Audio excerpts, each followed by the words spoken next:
Hello everyone. In the purest sense, this is not really going to be a comparison, but rather a shopping guide for the process that I went through to buy a water filtration system for a property I own in Yuma, Arizona. Now, many desert communities, like other communities around the United States, don't have the best water. I found that my skin was really coarse in comparison to, let's say, the water in San Diego, and I was looking for an alternative.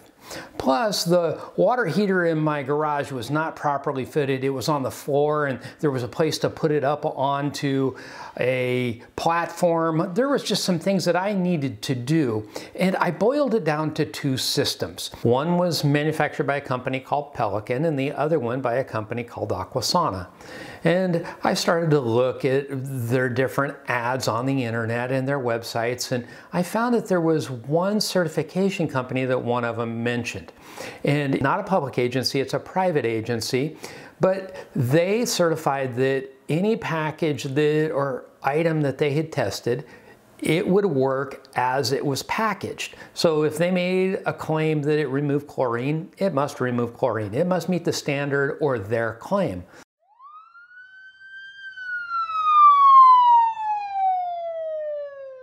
I went to NSF, both Aquasana and Pelican were there, and I started to look at really the system that I was going to need.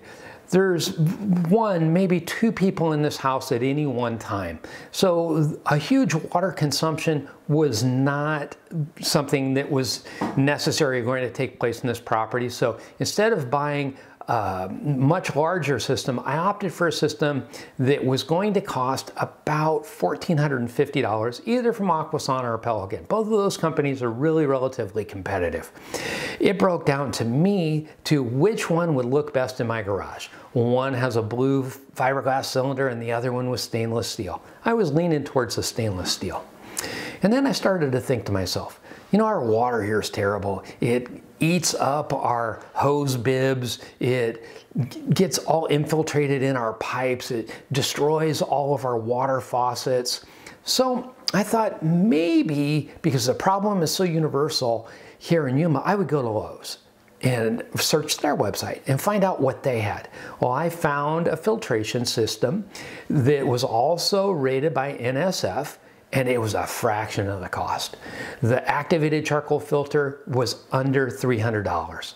The soft water treatment system, which really does not remove in the same way that a salt system does, well, it was about $300 too. And I thought, I'm only $600. I'm not $1,400. This is fabulous. I started to research some more. I really dove into all of the certification numbers that were at NSF.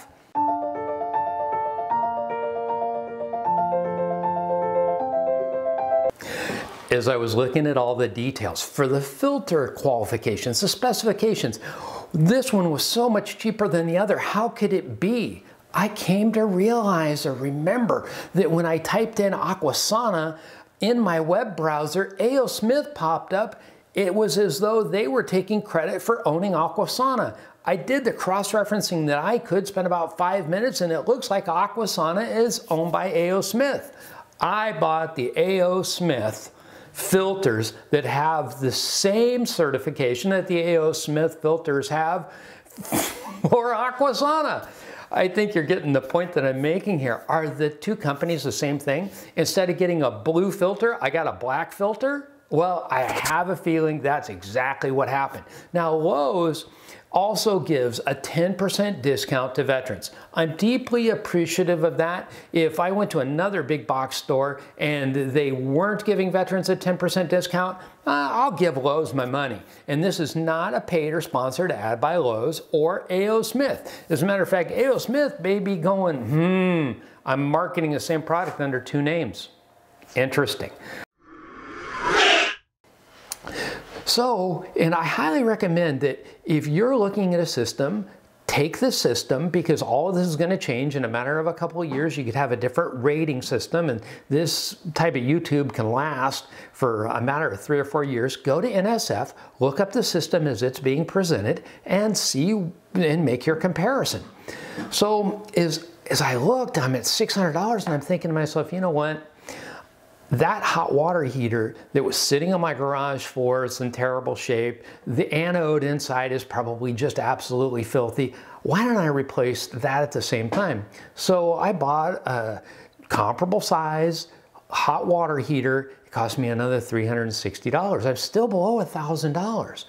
I contacted a plumber and asked about how much it would cost to set it up. To do the hot water heater, you wanted $350 and probably another $200 to put together the soft water system. Now, the only thing I really would like to have had some help with was I wanted to put a timer on the hot water heater. Now in Yuma, in the summer, our water gets really hot coming out of the ground. So a lot of people will turn their heater off entirely.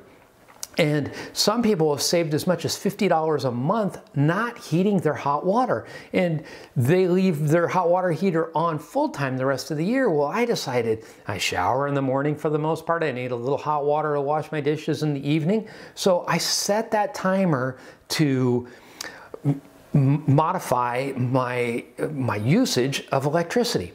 And that only cost me $70. I'll probably have that money back in a month. This is something that even if you don't go for a hot water system, you may want to consider doing. It's a real energy saver. I'm looking forward to those benefits. Then I thought to myself, you know what? I have an RO system. I'm going to change out my RO filters to make sure that anything that was in line is clean and I'm getting the absolute best water. I went to a company here in Yuma that I highly recommend named Zeps. Zeps tested my water, and they actually work for a lot of people in my neighborhood. They tested my water and found that the RO, even without changing to the new filters, was better than drinking water out of a bottle. So I'm in really good shape there. Coming through the rest of my pipes, I installed a carbon filter at my shower head. Now there's a doctor out there named Dr. Mercola, and what he says is you, especially when taking a shower, want to eliminate as much chlorine as possible. Now I have, instead of just one stage, I have 2-stage chlorine filter removers right at my shower head. That only cost me $18 and was a very easy install. In fact, my shower head, when I purchased this home, it was a Bluetooth speaker. You can literally turn your phone on, turn the music on in the shower, and you're listening to whatever audio book or music you want to. It's really pretty neat. As I was evaluating this system, I had no idea that I could save this much money and that I could go to a big box store like Lowe's and get it. I'm very happy with my installation.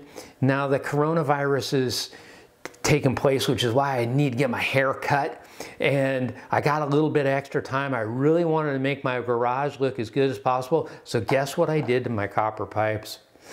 Now, I sprayed those with a clear lacquer so it'll look like that for a long time. But remember, the environment that you're in is the environment that you're in. If everything's clean and organized, you're probably going to get more done. I wish you all the best. If you have any questions about the process that I went through, is I installed this system, please leave them down in the comments. I wish everybody the best, and you really get that chlorine out of your water. As it's coming out of your shower, it vaporizes, you're breathing that chlorine. Our interiors of our houses can be a lot cleaner and a lot more chemical free, which is better for our health. I wish you all the best. Thank you.